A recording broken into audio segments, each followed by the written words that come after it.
नमस्ते, मैं हूं संजय दीक्षित और आप देख रहे हैं दी जयपुर डायलॉग्स। और हम कई बार बात करते रहते हैं, आप भी जानते हैं कि माय लॉर्ड्स के अपॉइंटमेंट में कितना घपला है, कितनी धांधली है, कितना गड़बड़ है।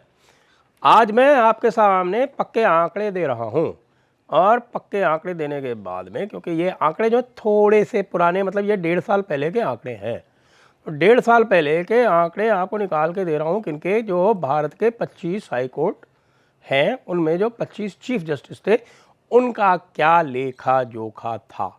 तो मैं आपको ये बता रहा हूं कि इनमें से 7 चीफ जस्टिस, यानी 25 में से 7 चीफ जस्टिस जो थे वो या तो पुत्र या दामाद या भांजे भतीजे थे पुराने चीफ जस्टिस और जजेस ऑफ सुप्रीम कोर्ट के। ठीक है साहब, अब ये देखिए, आप काउंट करते जाइएगा, मैंने आपको 7 का लेखा जोखा बता दिया। ये सुप्रीम कोर्ट जजेस के बेटे, भतीजे, भांजे और दामाद। फिर 8 चीफ जस्टिस जो थे वो जूनियर और रिश्तेदार थे किसके, attorney general, advocate generals, union ministers and जजेस of the supreme court and high court. ये दूसरी कैटेगरी आ गई। पहली कैटेगरी मैंने आपको बताई थी जो डायरेक्ट, यानी कि बेटे, दामाद, बेटियां भी हैं, अभी बेटियां भी आएंगी, अभी बताऊंगा आपको मैं बेटियों के बारे में। फिर 5 चीफ जस्टिस इसमें जो थे वो ऐसे थे जो एडवोकेट जनरल्स के बेटे और सीनियर एडवोकेट के बेटे थे। फिर इनमें से 25 में से केवल 5 चीफ जस्टिस ऐसे थे जो कि फर्स्ट जनरेशन वकील थे।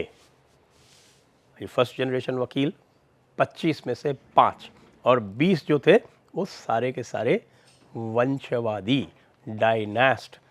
अब जब हमारे प्रधानमंत्री और भाजपा के अन्य लोग जो हैं वो लगातार बातें करते हैं वंशवाद के विरोध में, तो भाई ये जो है सामने दिख रहा है, ये कैसे समझ में आएगा। आप जो लेटेस्ट जो अपॉइंटमेंट्स हुए हैं उनको आप देख लीजिए।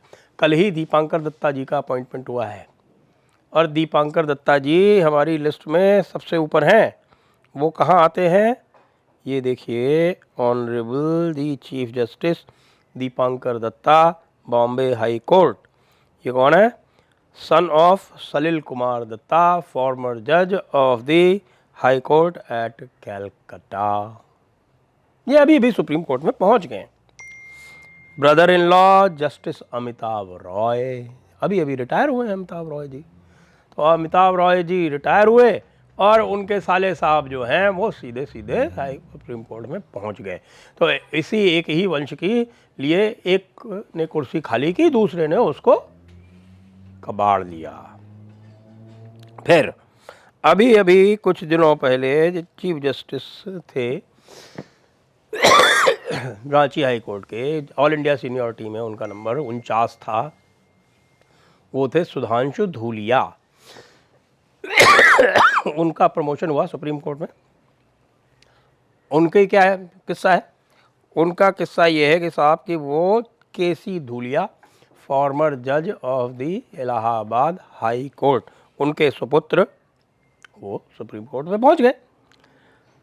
साथ में जस्टिस पारदीवाला भी पहुंचे थे। पारदीवाला जी जो थे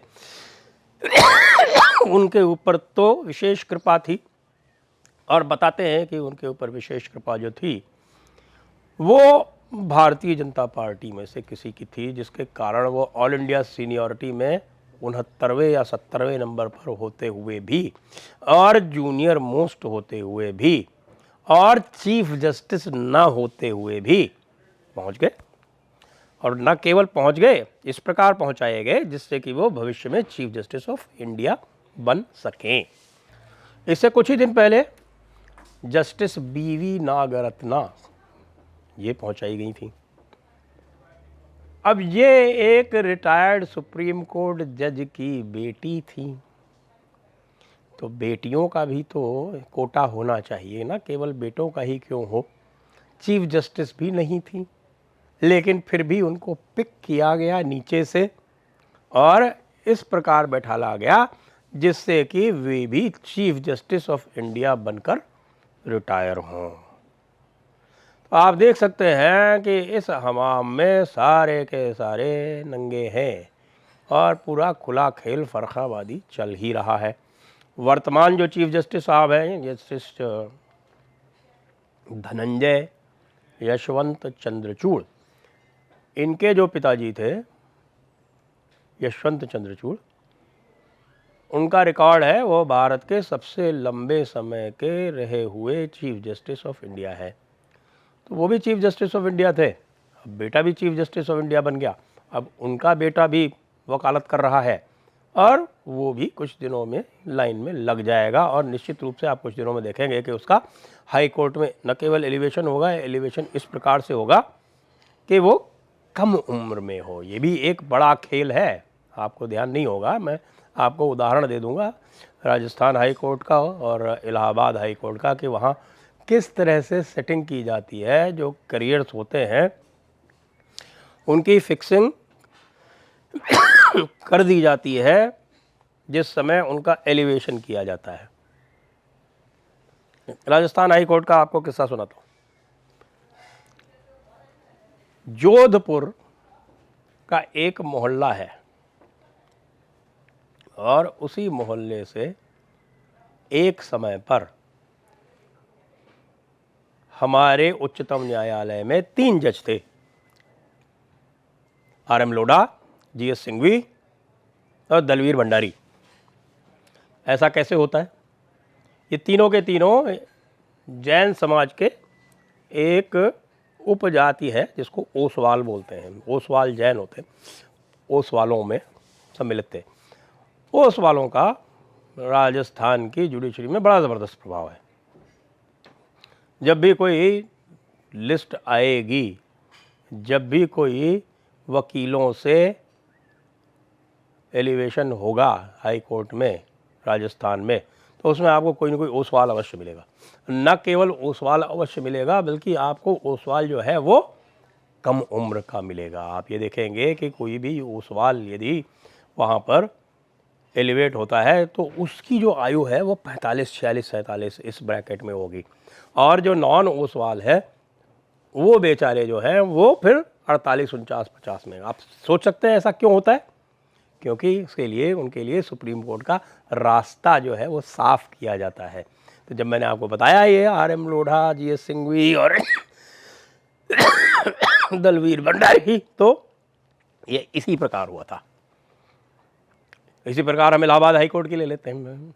इलाहाबाद हाई कोर्ट में एक कम्युनिटी है, कायस्थ कम्युनिटी। इसके वी.एन. खरे साहब जो है जी रहे थे चीफ जस्टिस ऑफ इंडिया बहुत समय से। चीफ जस्टिस ऑफ इंडिया से जब रिटायर हुए तो वहीं उन्होंने कैंप कर लिया और उनका जो है वो बड़ा प्रभाव रहा है। अब मैं उनके ऊपर डायरेक्ट लांछन तो लगा नहीं सकता, लेकिन यह ज़रूर है कि उनके समय के बाद से आप देख लें कि इलाहाबाद हाई कोर्ट में एक ट्रेंड हो गया कि जो कायस्थ जज हैं और जो वकील कोटे से आ रहे हैं उनकी आयु बाकियों से कम होगी, और उनमें से सारे लोग जो हैं, बहुत सारे लोग जो हैं वो ऊपर पहुंचते थे। उत्तर प्रदेश में पहले तो लगभग 4 या 5 जजेस का कोटा फिक्स होता ही था क्योंकि सबसे बड़ा हाई कोर्ट है।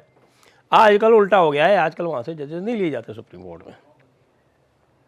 यहाँ तक कि इस बार जब बात हुई कि आपके उत्तर प्रदेश का एक जज रिटायर हुआ है, उसकी जगह पे उत्तर प्रदेश के किसी व्यक्ति को यहाँ पर सुप्रीम कोर्ट में लाया जाए, तो ये हुआ नहीं, छोटी जगहों से लाया जाना चाहिए। आप ये देख सकते हैं कि कितना एडहॉसिज्म है, केवल और केवल अपनी मनमर्जी, अपने ओपिनियन। क्यों कि कभी कह दे कि साहब कि यदि आपको किसी को फेवर करना है तो नहीं, छोटे से लाया जाना चाहिए। कभी अपने आदमी दूसरे को फेवर करना है जो बड़े में, नहीं, बड़े से लाया जाना चाहिए। तो माई लॉर्ड्स का पूरा एक तरह से वर्चस्व है और जैसी मर्जी होती है करते। कभी कभी टुकड़े डाल देते कि हाँ भाई ठीक है, ये प्रधानमंत्री भी किसी को चाहते हैं तो ठीक है, हमने 5-7 अपने लिए तो एक हम प्रधानमंत्री को भी ओब्लाइज कर देते हैं। ये है माय लॉर्ड्स का खेल चलता है, जिसको हम भाई भतीजावाद कहते हैं। तो ये खुला खेल फर्खाबादी जो है, ये जुडिशरी में आज से नहीं चल रहा, जब से 1993 से इन्होंने अपने हाथ में अपॉइंटमेंट का मामला लिया था, उसके बाद से ये आरंभ हो गया था। यहाँ तक कि वो जो जजमेंट दिया था जिन्होंने, जस्टिस भगवती ने, वो बाद में उन्होंने ये कहा कि मुझसे बड़ी भारी गलती हो गई। जब पहली बार जिसने जजमेंट दिया था उसने ये कहा कि मेरे से बड़ी भारी गलती हो गई और ये मुझे नहीं करना चाहिए था, क्योंकि यह जो है वो पूरी तरह से एक जुडिशरी का एक, जिसको हम कह सकते हैं कि इसके नाम पर एक धब्बा लग रहा है, क्योंकि पूरे विश्व में ऐसी व्यवस्था कहीं भी नहीं है। तो ये मामला चल रहा है, आप देख रहे हैं कि दोनों तरफ से बयान और दर बयान हो रहे हैं। जुडिशरी जो है वो पूरी तरह से आमादा है कि वो अपने इस सत्ता को खोना नहीं चाहती, क्योंकि ये इस प्रकार से, जिस तरह से यदि दिल्ली जिमखाना क्लब का आपको मेंबर बनना है तो दिल्ली जिमखाना क्लब के सामने आपकी पेशी होगी, उसकी जो एग्जीक्यूटिव कमेटी होगी उसमें जो लोग होंगे वो आपको पसंद करें या नहीं करें, आपका खाने पीने का लहजा कैसा है, आप स्पून और फोक जो है वो ठीक से रख सकते हैं नहीं रख सकते, आपका लहजा कैसा है, इसके ऊपर डिपेंड करता है। तो इसलिए आप देख लीजिए कि यह एक क्लोज्ड क्लब है और उस क्लब के जो एग्जीक्यूटिव के मेंबर हैं कॉलेजियम वाले, वो ही तय करेंगे अपनी मनमानी से कि कौन अंदर आएगा और कौन नहीं आएगा। जय हिंद, वंदे मातरम।